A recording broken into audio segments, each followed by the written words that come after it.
तो आइए हम लोग जानते हैं पहले effect of temperature on RMS velocity. तो लीजिए हमारे पास फार्मूला क्या है, P = 1/3 ρ c स्क्वायर, ये फार्मूला है ना। यहाँ ध्यान लगाइएगा, नॉर्मल वे में बात होगा, कोई विशेष नहीं। यहाँ देखिएगा P = 1/3, रो की जगह पर क्या लिखेंगे, रो डेंसिटी है, तो डेंसिटी इक्वल टू क्या लिखेंगे, मास बटा क्या, वॉल्यूम, और यहाँ c स्क्वायर। आप रीजन दे दीजिए कि रो इक्वल टू होता है m बाई क्या, v।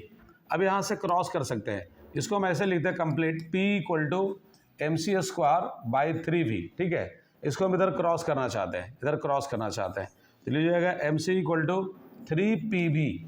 और आप जानते हैं आइडियल गैस इक्वेशन होता है, बच्चा जानता है, pv = क्या होता है, बोलिए, nRT। तो जहाँ pv था वहाँ हमने क्या डाल दिया, बताओ, nRT।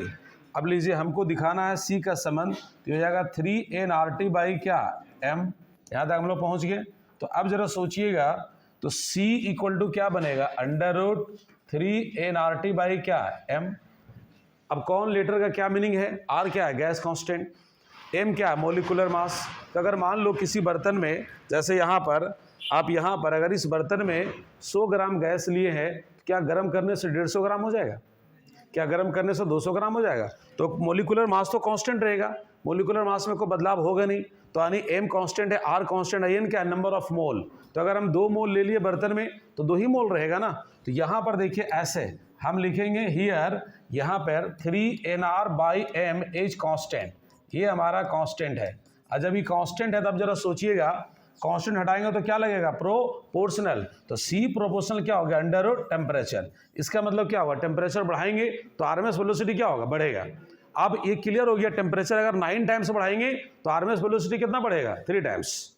पहले ये अनुमान सिर्फ था, आपको ये अनुमान यहाँ चल रहा था कि अगर हम गर्म करेंगे तो गैस के मॉलिक्यूल का स्पीड बढ़ेगा, लेकिन यहाँ साफ साफ क्लियर हो गया कि अगर आप गर्म करते हैं, टेम्परेचर बढ़ाते हैं 16 टाइम्स, 16 टाइम्स, तो आरएमएस स्पीड बढ़ेगा कितना, 4 टाइम्स। ये क्लियर हो गया। और यहाँ से आप फार्मूला भी बना सकते हैं। क्या फार्मूला बनेगा वो जरा देखिएगा।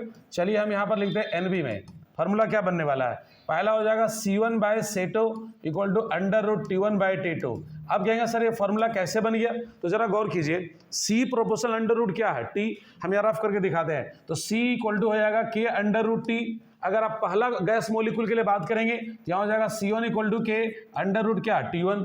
अगर आप C2 निकालना चाहेंगे तो यहाँ हो जाएगा K/√ क्या, T2। और डिवाइड कीजिए, K से K क्या होगा, कट जाएगा। तो लीजिए आपके पास फार्मूला आ गया, C1/C2 = √ क्या बोलो, T1/T2। दूसरी बात यहाँ देखिए, M क्या है, मोलिकुलर मास। तो अगर मोलिकुलर मास और C के बीच में रिलेशन देखेंगे तो डायरेक्टली है कि इन्वर्सली है, इन्वर्सली। और यहाँ देखिए C प्रोपोर्शनल 1/√m है। तो यहाँ फार्मूला अगर बनाएंगे मास के साथ तो ये हो जाएगा C1/C2 और = क्या होगा, जरा गेस करके बताओ तो। M के लिए फार्मूला क्या बनेगा, m1/m2 बनेगा कि m2/m1 बनेगा, साउंड प्लीज, m2 क्या, m1 बनेगा। तो ये दोनों बहुत ही टॉप क्लास का फार्मूला है। तो यानी हम क्या सीखें, अगर आपसे पूछता है टेम्परेचर बढ़ाने से आरएमएस स्पीड पर क्या होगा इफेक्ट, तो पहले से आपको पता था ही कि टेम्परेचर बढ़ाने से आरएमएस स्पीड क्या होगा, बढ़ेगा।